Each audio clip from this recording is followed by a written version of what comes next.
Je, unahitaji taarifa kamili na uchambuzi wa ndani zaidi? Jiunge sasa katika grupu letu la WhatsApp kwa malipo nafuu kabisa. Utapata uchambuzi wa kila siku, mchana na jioni, update za dunia kwa haraka zaidi, fursa ya kumuuliza maswali Rahby papo hapo na kupata majibu ya haraka zaidi kutoka kwake. Usikose nafasi hii adhimu. Jiunge sasa na uwe mbele ya taarifa kuliko wengine. Tupigie kwa simu namba 0654467177 au tuandikie ujumbe ni unge na Rahby. Tutakuunga moja kwa moja.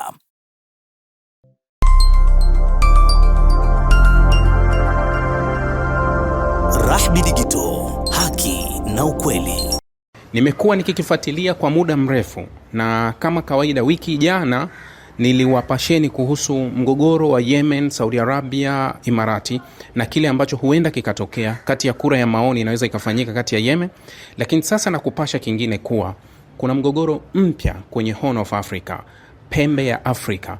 Kuna vita inanukia na iko loading ya asilimia zaidi ya 80 kati ya Ethiopia na Eritrea. Hii sio vita ya kwanza, ya pili, ya tatu, vyovyote. Lakini kuna vita kubwa inanukia kati ya waliowahi kuwa maadui wakawa marafiki wamegeuka kuwa maadui. Maelewa? Mchezo wa Eritrea na Ethiopia hauendi mbali katika tafsiri ya ulimwengu ulivyo hivi sasa. Unajua, Abiy Ahmed anasema hivi, hatuwezi kuwa tena landlocked country, hatuwezi kuwa ni nchi ambayo imefungwa. Hatuwezi kuwa nchi ambayo haina bandari.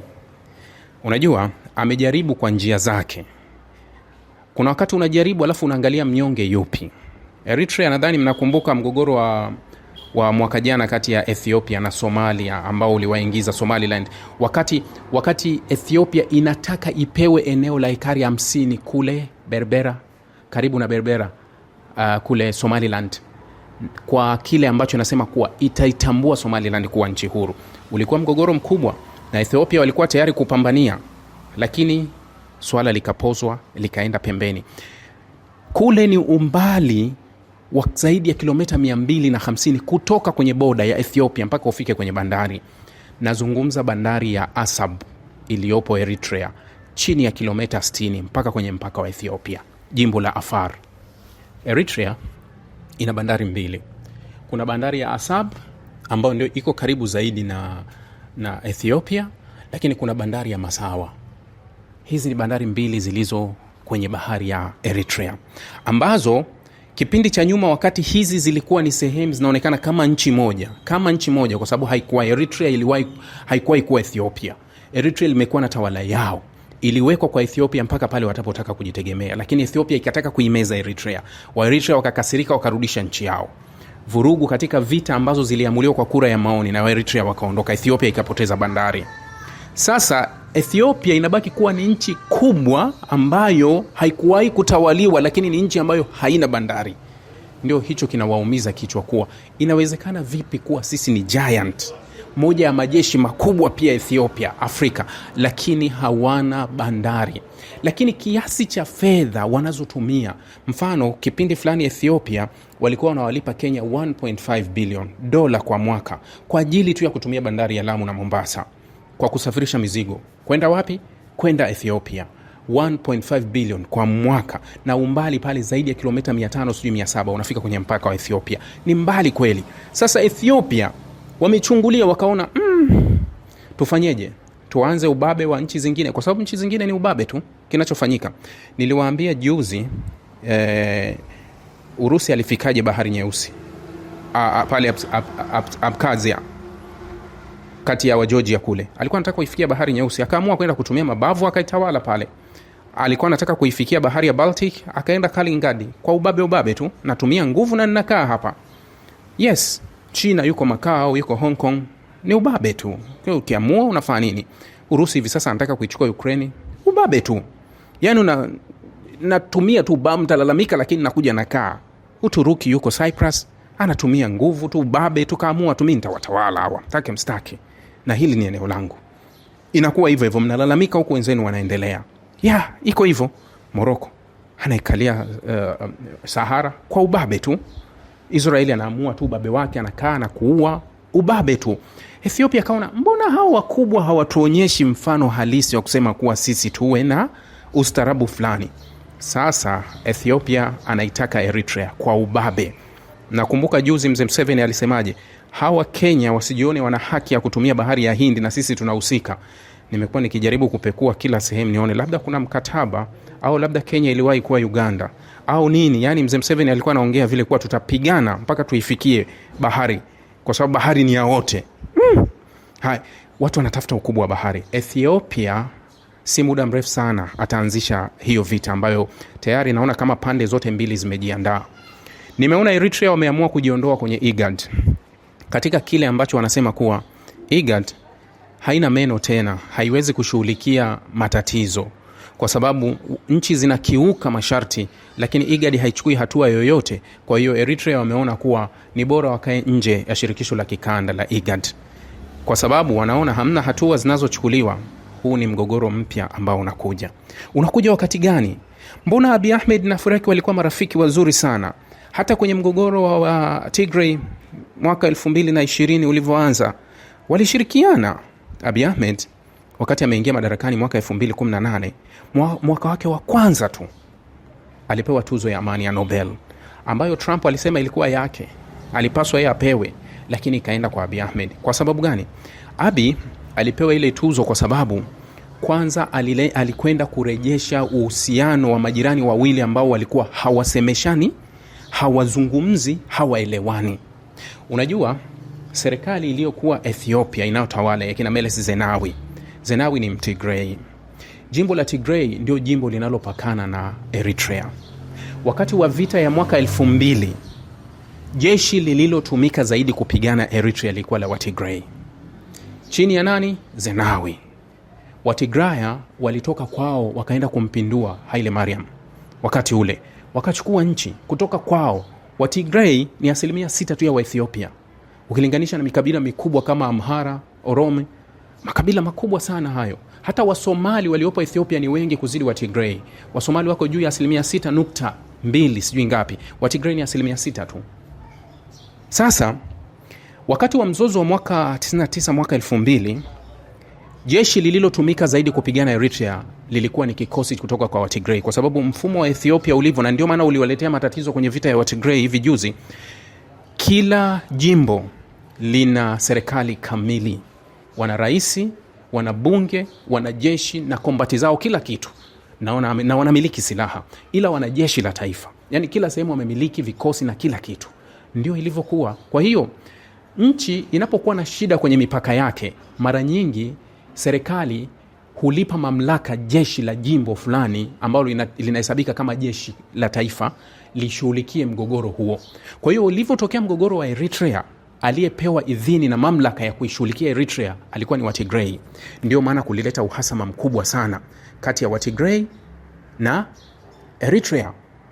Sasa Abiy Ahmed alivyokuja, cha kwanza alianzisha uhusiano na Eritrea, wakarudisha uhusiano na Eritrea, wakafungua mipaka Eritrea na Ethiopia. Ndege za Ethiopia zikaanza kwenda Asmara na uhusiano ukaanza kurudi katika hawa watu ambao kiasili ni ndugu, jamii moja. Kwa sababu ukienda Eritrea watu wengi ni Watigray na wanaongea Kitigray, yani kiasili ni wale, yani jamii moja ile, isipokuwa tu imegawika kutokana na makabila na itikadi na vyama sijui na nini. Lakini kwa Ethiopia kabila ina nguvu kuzidi utaifa wao, ndio maana wana uwezo wa kusaliti utaifa kwa ajili ya kupigania kabila zao. Kwa hiyo unaona Watigray walipigana na jeshi la taifa kwa sababu wanatetea kabila lao la Watigray kwa kile ambacho kinaonekana kilikuwa. Sasa Abiy Ahmed alivyokuja madarakani, cha kwanza alitangaza kuwa yeye hataki masuala ya kikabila kushika kasi kwenye nchi, anataka afute ule ukabila. Lakini Abiy Ahmed alikuja kutembea kwenye njia zile za kina Zenawi za ukabila, kwa sababu wakati wa Zenawi ni kawaida kuwa nafasi zote muhimu za nchi zilikuwa kwenye za Watigray. Wakuu wa mashirika makubwa mengi, sio Ethiopia na Airline, wakuu wa majeshi, wasijua kina Getachew Reda, kina nani, wote walikuwa na vyeo kwenye serikali ya Zenawi, ambao wote ni Watigray, ambao ni 6% tu ya Watigray ya Ethiopia, ndio walikuwa na vyeo vikubwa. So alivyokuja Abiy, yeye alianza kupunguza wa Tigray kwenye nafasi muhimu za maamuzi, mashirika makubwa toa. Halafu wakajikuta wa Tigray katikati ya mkwamo, ni kama vile wanahisi kuwa wanashambuliwa wao. Yani hisia zikawa za wa Tigray kuwa wanashambuliwa wao na serikali ya Ethiopia. Kwa hiyo wengi wakarejea kwenye mji wao wa asili, mji mkuu wa Tigray, Mekele. Wakaenda wakatulia kule. Kukaa kule ndio wakawa wanajadili kuwa hii serikali ina nia ya kutuangamiza na kutumaliza. Sasa ilivyokuja kuasi wakati wa vurugu za COVID zile ambazo zilianzisha mgogoro, zilitokana na wakati ule ilikuwa corona.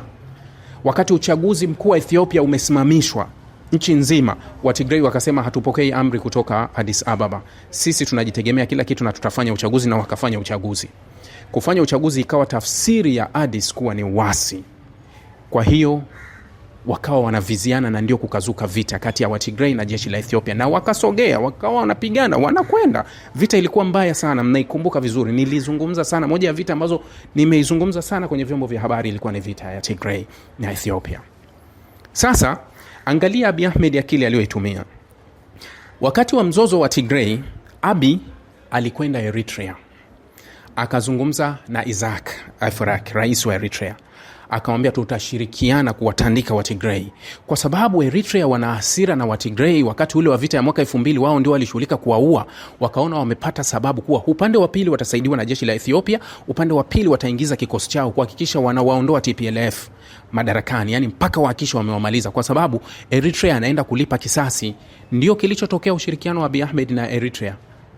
Wakaingia kuanza kuwashambulia wa Tigray kutoka pande zote. Kwa hiyo wa Tigray wakawa wanaunganisha vikosi vyao, wakaendelea na mashambulizi, lakini mapigano ambayo yalikwenda karibu miaka 3 yalikwenda kuamuliwa Afrika Kusini, kurudisha ile hali ya kuwa kawaida ya kuaminiana. Na Abiy akasema kuwa watavunja vikosi vya kikanda visiwe na nguvu, ili wahakikishe wanaunda jeshi moja. Sasa haifahamiki hapa katikati nini kilipita, lakini watu wote wanaamini kuwa makubaliano ya kumaliza uhasama kati ya Tigray na Abiy Ahmed aliyafanya kama vile alivyoyafanya mwanzo, bila kuwashirikisha wa Tigray, wakati anakwenda kuongea na nani? Na Eritrea, kwa ajili ya kuwashambulia wa Tigray. Kwa hiyo mara hii Abiy aliongea na wa Tigray bila kuwashirikisha Eritrea. Kwa hiyo Eritrea walihesabu kama nini? Abiy katugeuka mara nyingine, ikatokea uhasama wa pande mbili.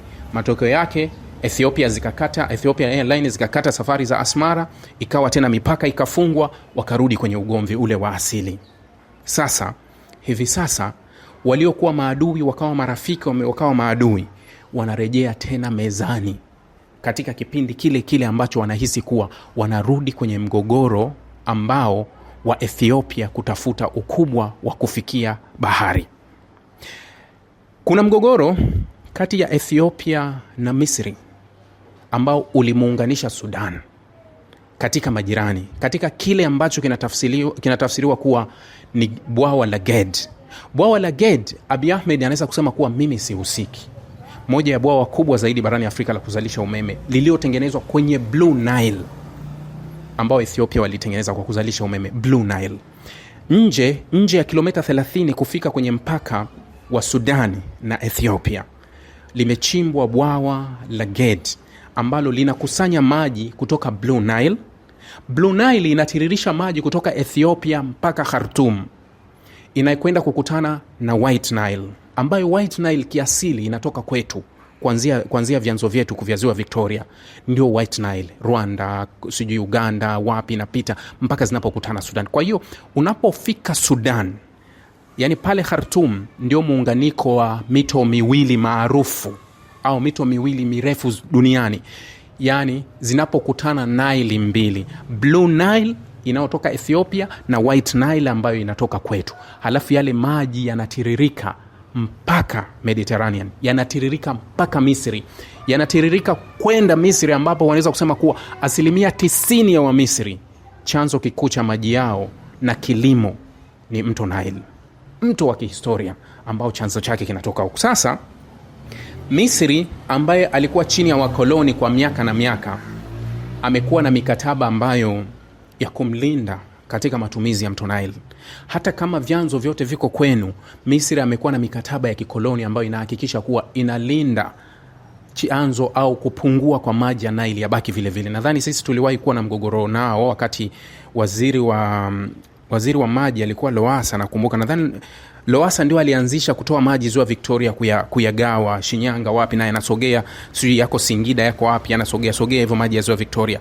Sisi pia tulizua mgogoro wakati huo, tukaminywa kwenye mkataba wa mkoloni wa miaka hiyo kuwa hamwezi kutumia maji ya ziwa Victoria mpaka amri itoke wapi?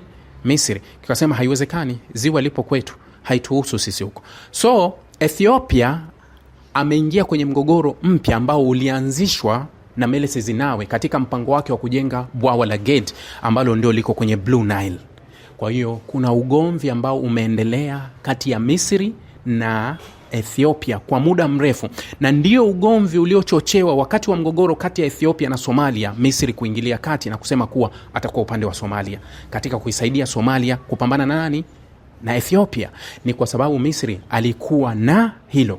Sudani ambao maji yanapita kwao na ambao yapo hawakuwa na mgogoro na Ethiopia wakati Ethiopia anaanzisha mradi huo, kwa sababu katika kitu ambacho Sudani alizungumza na Ethiopia wakati huo, wakati wa Omar al-Bashir, ilikuwa kwa sababu mradi umeanza 2013, ilikuwa kuwa Ethiopia itapokuwa na umeme wa kutosha itaiuzia Sudani, ambao inaonekana kuna maeneo wana shida na umeme. Kwa hiyo Sudani kama walikuwa wamekaa kimya. Sasa Sudani waliingia kwenye mgogoro kwa sababu ya uhusiano wao na usaidizi wa kijeshi ambao wanaupata moja kwa moja kutoka kwa nani?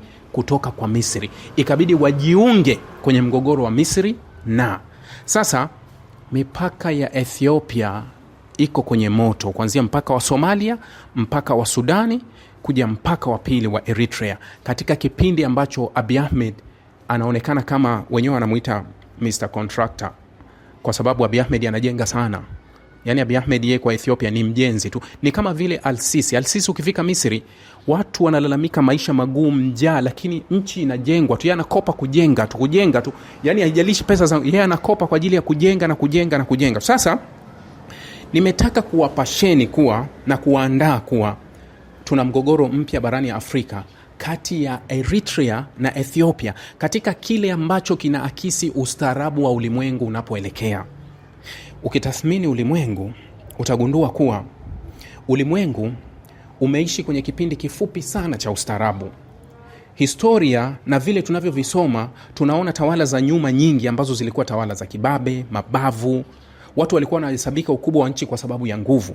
Mjerumani alikuwa anaweza kuvamia nchi fulani, akaona mtu fulani amelegea sehemu fulani, tunaingia, inakuwa yetu. Tawala kubwa kama za Ottoman ambazo tunazifuatilia historia zake na tunaziona kuwa zilikuwa ni tawala za nguvu, kuwa ukihisi kuwa utawala wa nchi fulani umelegea, tunaenda tunapambana nao kwa nguvu, tukiwatawala, tukiweza kuwateka, tukawapiga, tukawamaliza, ile nchi inakuwa yetu, inakuwa utawala wetu. Kwa hiyo ulimwengu uliishi katika zama hizo. Sasa ustaarabu hapa katikati ukaanza kuja, na pale nchi zilianza kupata uhuru, naweza kusema karne ya 20 ile kidogo, tukaanza kuishi katika kitu ambacho kilifahamika kama sheria za kimataifa. Tutaheshimu mipaka, tutaheshimu sheria. Tumeheshimu kwa muda mfupi sana, na wale ambao waliosababisha sasa tutoke kwenye hilo ni wale wakubwa ambao walituaminisha kuwa tunaweza kuishi kwenye sheria, kwa sababu wao ndio wanaongoza kuinvade nchi. Marekani anavamia kila siku nchi anayojisikia, kwa kisingizio tu cha kipuuzi kidogo tu, anaingia, anavamia, anavuruga nchi juu chini. Kwa hiyo hata ule ustaarabu wa kuheshimiana kwenye mipaka umepotea. Leo Marekani anampumulia Venezuela mlangoni kuwa anataka mvamie kwa sababu tu za kijinga tu, kuwa eti nyinyi mnasambaza madawa kulevya, hali ya kuwa watu wote ulimwenguni wanajua kabisa kuwa kinachompeleka ni mafuta. Nchi zimevurugwa: Libya, Iraq, Sudani, Yemen, Afghanistan, Laos, Vietnam, sijui nchi zimevurugwa juu chini kwa sababu tia ubabe. Yani ulimwengu umeshindwa kurudi kwenye ustaarabu wake. Sasa kilichopandwa na hichi kinachokuja kutokea ni kilichopandwa. Unajua, hii kwa Ethiopia kwangu mimi si bahati mbaya. Ethiopia wametazama ulimwengu ulipo na unafiki wa ulimwengu ulipokuwa. Je, hii staili kwa nini wakubwa wanaitumia sana? Yani ukiwa na nguvu unaenda sehemu fulani, unalazimisha, unasema hii ni nchi yangu, kama anavyofanya Urusi, kuwa kavamia Ukraine, kachukua 20% ya nchi, halafu kwenye meza ya mazungumzo anaenda kulazimisha kisheria, sasa muitambue kuwa hili eneo ni langu. Vipi eneo ni lako? Yani kisheria sasa anataka hii sehemu iakisi kuwa hili ni eneo langu kisheria, sio ile kibabe, na mnalazimishwa msaini hiyo mikataba. Kwa sababu gani? Nina nguvu. Ingekuwa kinyume chake, hana nguvu, unapoteza. Kwa hiyo Ethiopia kaishaona kuwa nikienda kupigana na Somalia, wa Somalia huwa hawamalizi vita zao, kisasi cha muda mrefu, halafu vita itachukua muda mrefu. Nikienda kupambana hawa na huku wengine itanisumbua. Kenya mbali. Kwa nini? Unamwangalia mnyonge wako. Tayari jeshi la Ethiopia ni moja ya jeshi ambalo lina usaidizi mkubwa wa kijeshi kutoka kwa Marekani na Israeli kwa karibu. Hata wakati wa mgogoro wake na Misri, wakati Misri anaiunga mkono Somalia, Israeli iliunga mkono Ethiopia. Ethiopia inapokea silaha kutoka kwa Israeli na ni washirika wa karibu. Kwa hiyo tunafanyaje? Tunakwenda kuichukua Eritrea. Tunafanyaje? Tunataka bandari ya Asab tuifikie, au Masawa tuifikie. Vyovyote itavyokuwa, ili niwe mkubwa lazima nisogee hapa. Sasa natumia ubabe. Halafu mtaniwekea vikwazo. Baada ya hapo tutazungumza, au nitakuwa na urahisi wa kufikia hapa, au tuhakikishe serikali inayokuwa Eritrea ni ya mamluki. Ndio kinachoweza kutokea.